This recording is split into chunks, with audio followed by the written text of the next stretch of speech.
Games, like rules, are meant to be broken. Whether that's by making a character so overpowered they obliterate any semblance of a challenge, or by making a character so utterly stupid that it changes the entire experience of the game. There have been crazy, imaginative character builds ever since the invention of RPGs. Here are some of our favorites.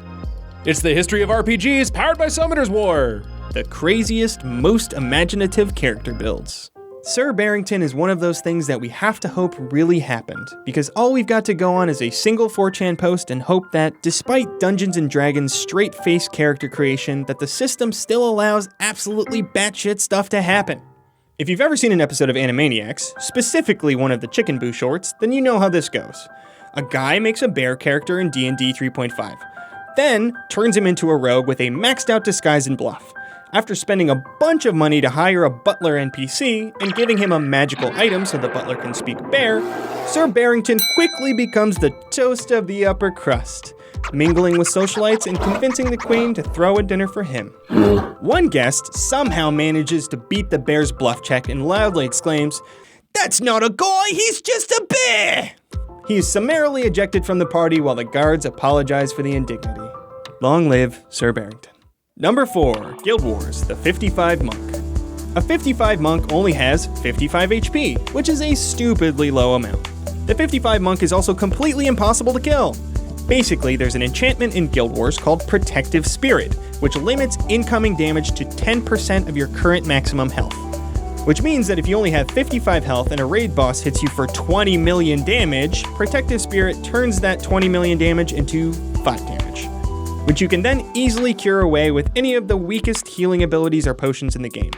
While it takes some effort to lower your max HP down to 55 health by using health sapping runes and armor, you could combine your low HP, Protective Spirit, and a light heal over time spell to suddenly solo 8-man raids. And since Guild Wars always dropped 8 characters worth of loot at the end of these raids, soloing 55 monks suddenly became the richest, most kitted out characters in the entire game. Number 3, Deus Ex Human Revolution Vending Machine Run. In the YouTube video, The Ecstasy of Augmentation, you'll see Adam Jensen clear out one of the most well-defended areas in all of Human Revolution purely by activating their Strength Aug, picking up a single vending machine, and then using it both to deflect enemy bullets and bludgeon people to death. If there was any doubt that Human Revolution allowed for the same kind of bonkers self-expression that the original game did, the vending machine hurling build put those fears to rest. Number 2, Pure Illusionist, Skyrim. Tom Francis, designer of Gunpoint and Heat Signature, decided to play Skyrim as a pure illusionist. Only illusion spells, no direct damage, no armor, no weapons, nothing. As Bethesda's RPGs fundamentally do not function if you're not intending to kill a shitload of people, Francis knew that this would be folly, which is exactly why he attempted it. Tom's run basically turned him into Tamriel's version of Loki, who could easily trick a pair of bandits into attacking each other by using the Fury spell, but was utterly helpless when up against a single foe. He rushes into battle against the Imperial Guard armed with nothing but a calm spell. Gets a little bloody, but a good read.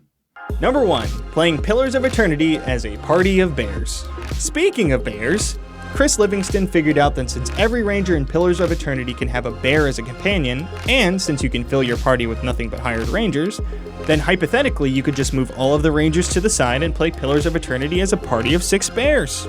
Livingston found that though it was impossible to speak to anyone or turn in quests as a group of roving bears, they're surprisingly effective in combat. They will steal your picnic basket. That's it for episode 10 of The History of RPGs. It was fun, right? Comment below with your favorite bear.